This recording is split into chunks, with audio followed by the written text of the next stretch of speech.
most of you actually guess that probably almost without exception you've either heard or used the phrase, "that's completely illogical." It would be very hard to get through life without having heard that.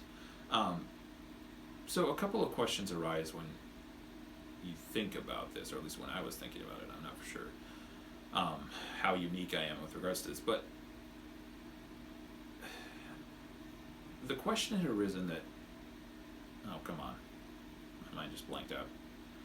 What do we actually mean when we use the phrase, "that's completely illogical"? Now, I think in practice we know what we mean, but like we know it when we see it. But I think if you were to put it into words, it would mean something to the effect that whatever it is that we're looking at exists in contradiction to what we consider to be certain universal principles or rules of logic. It exists in contradiction to those.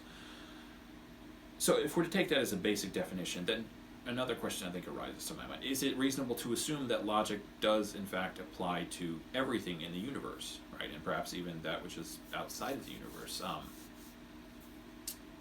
I think it is, in that it feels like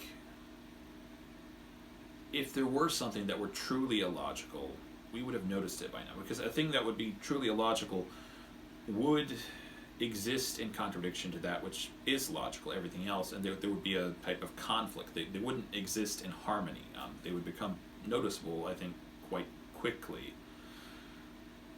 And I think there's also this natural desire.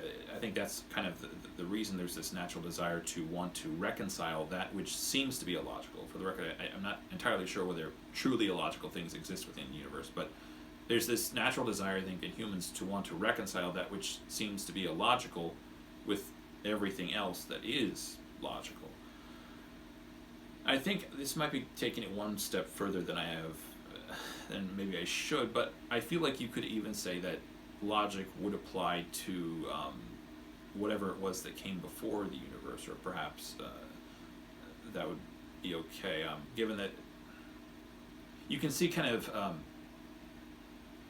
a principle of progenitors or whatever, like in the idea of a parent that gives birth to a child and shares similarities with the child. To a certain extent, whatever it was that came before the universe would, in theory, share certain characteristics in the thing that it produced.